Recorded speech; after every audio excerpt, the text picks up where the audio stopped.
இந்த வீடியோவில் நம்ம என்ன பார்க்க போறோம்னா மே 2026 கும்பராசிக்காரர்களுக்கு எத்தகைய ஒரு பலாபலன்கள் நிறைந்த ஒரு மாதமாக மே 2026 இருக்க போதுன்னு பார்க்க போறோம். ஆண்டு கிரகமாகிய குரு 5ஆம் இடத்திலே நீடித்திருக்கிறார். ஜூன் மாதம் தான் குரு பயிற்சி வருகிறது. மை மாதத்தில் எந்த பயிற்சியும் இல்லைங்கிறது தெரிஞ்சுக்கணும். அதே மாதிரி சனியும் பார்த்தீங்கன்னா 2ஆம் இடத்திலே நீடித்திருக்கிறார்.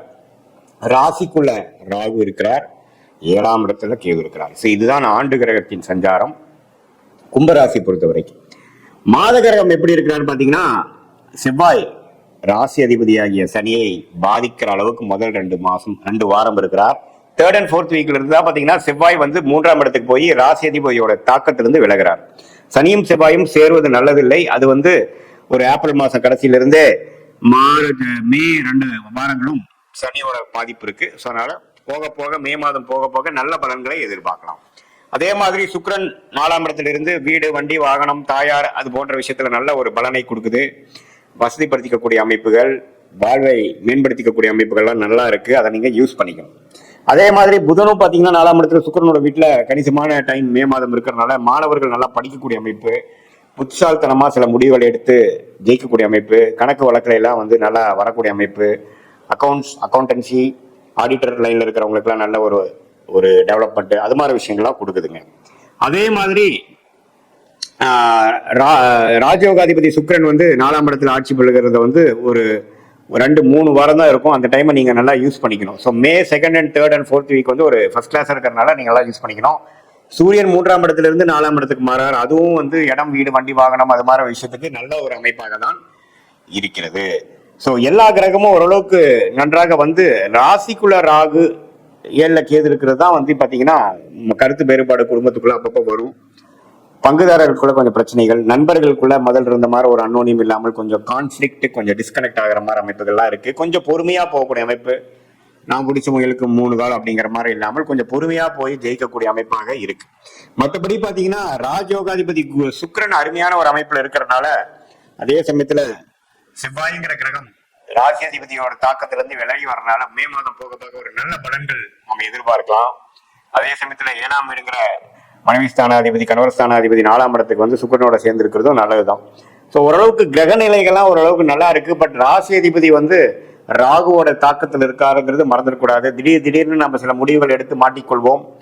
கொஞ்சம் மெடிடேஷன் பண்ணணும், கொஞ்சம் பொறுமையாக இருக்கணும், மூச்சு பயிற்சி பிராணாயாமா பண்ணணும்.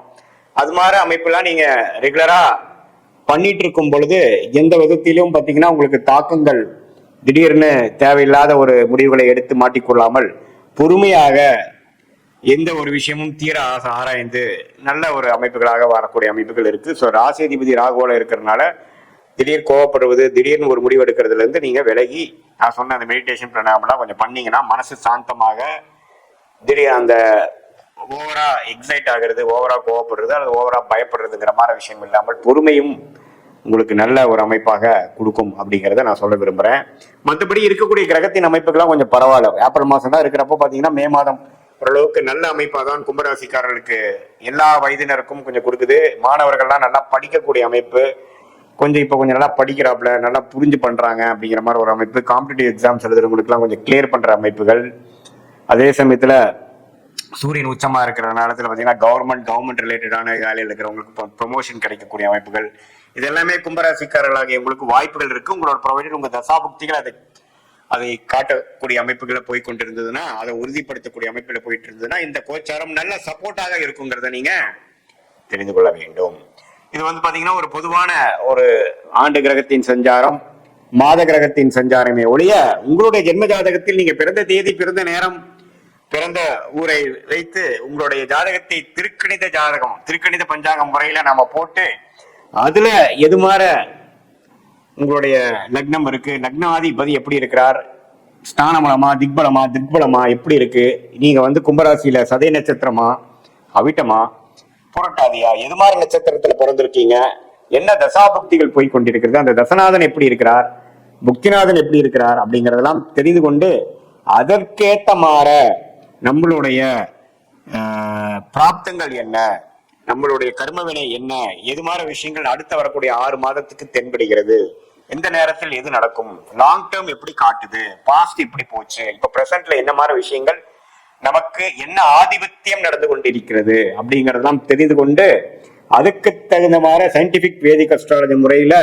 கணித்த அந்த பலன்களுக்கு அலைன் பண்ற மாதிரி சில அமைப்புகளை, வாழ்க்கை திட்டங்களை, வாழ்க்கை செயல்பாடுகளை நீங்கள் அமைத்துக் கொண்டேனால் தேவையற்ற பணவிரைவு, தேவையற்ற சமய விரைகள்லாம் அபாய்ட் பண்ணி எந்த விஷயங்கள் எந்த நேரத்தில் செய்வது நல்லது, வேலை மாறுவது எப்போது, வேலை மாற்றம் தேவையா, எப்போ ப்ரொமோஷன் கிடைக்கும், தொழில் எப்போ ஆரம்பிக்கலாம், தொழில் அபிவிருத்தி எப்போ பண்ணலாம், இன்வெஸ்ட்மெண்ட் எப்போ பண்ணலாம், வீடு எப்போ கட்டலாம், கல்யாணம் எப்போ நடக்கக்கூடிய அமைப்பு என் பொண்ணுக்கு இருக்கு, எப்போ குழந்தை பேர் எதிர்பார்க்கலாம், இந்த புத்திரகாரகன் என்று சொல்லப்படுகிற விஷயங்கள்லாம் நம்ம ஜாதகத்துல எப்போ வருது, எப்போ கலத்திரகாரகன் என்று சொல்லப்படுகிற இல்லற வாழ்க்கையை கொடுக்கக்கூடிய அமைப்புகள் வருகிறது, எப்போ பண நல்லாவே கடனை அடைத்து பணம் கடலை அடைக்கக்கூடிய அமைப்புகள் எப்ப தெரியுதுங்கிறதெல்லாம் எப்படி ஒரு கூகுள் மேப் ஒருத்தருக்கு போகிற ரூட்டை காமிச்சு அதுக்கு தகுந்த மாதிரி நம்மளுடைய ட்ரிப்பை பிளான் பண்ணி வாழ்க்கையில அந்த ட்ரிப்பை சக்சஸ்ஃபுல்லா ஒரு முடிக்க வைக்குதோ, அதே மாதிரி நம்மளுடைய வாழ்க்கையும் அதே மாதிரி எது மாதிரி ஒரு பிளானிங்ல இருக்கும், எது மாதிரி அமைப்புகள், டைம் லைன்ஸ் என்ன, எந்த நேரத்தில் நம்ம அடிக்க வாசிக்கணும், எந்த நேரத்தில் வேகமா போகணும், எந்த முடிவுகளை எப்போ எடுப்பது நல்லது, நம்மளுடைய யோகமான கிரகங்கள் என்ன, அந்த கிரகத்தின் காரத்துவம் என்ன, அந்த கிரகம் எது மாதிரி தொழிலை கொடுப்பார், எது மாதிரி படிப்பை கொடுப்பார், எது மாதிரி லைன்ல நம்ம போனோம்னா நல்லது, இன்வெஸ்ட்மெண்ட் பண்ணி பிசினஸ் பண்ணணுமா அல்லது கன்சல்டிங் முறையில பண்ணலாமா, வியாபாரமா, எக்ஸ்போர்ட் இம்போர்ட்டா, அல்லது உள்நாட்டுல மேனுஃபேக்சரிங் மாதிரி பண்றதா, அல்லது வேலைங்கிற எது மாதிரி துறை, ஐடி துறை நல்லா வருதா, அதே சமயத்துல வேற மாதிரி ஒரு டொமைன், மெடிக்கல், ரியல் எஸ்டேட், அது மாதிரி விஷயங்கள் நமக்கு ஜாதகத்துல எப்படி இருக்குங்கிறதெல்லாம் துல்லியமாக பார்த்து அதுக்கு தகுந்த மாதிரி பாஸ்ட்ல எப்படி நடந்தது, அதுக்கு தகுந்த மாதிரிதான் வாழ்க்கை நடந்ததா, இப்ப பிரசன்ட் என்ன போயிட்டு இருக்கு, அடுத்த வரக்கூடிய காலகட்டங்கள்லாம் எது மாதிரி விஷயமா காட்டுதுங்கிறத நல்ல விதமாக சயின்டிபிக் வேதிக் அஸ்ட்ராலஜி முறையில எந்த விதத்திலும் மிகைப்படுத்தாமல் உள்ளது உள்ளவாறு தெரிந்து கொண்டு அதுக்கு தகுந்த மாதிரி நம்ம வாழ்க்கை திட்டங்களையும் நம்ம செயல்பாடுகளையும் நம்மளுடைய முயற்சிகளையும் நம்மளுடைய காலங்களையும் அந்தந்த காலத்துல அது செய்யணும்பாங்க.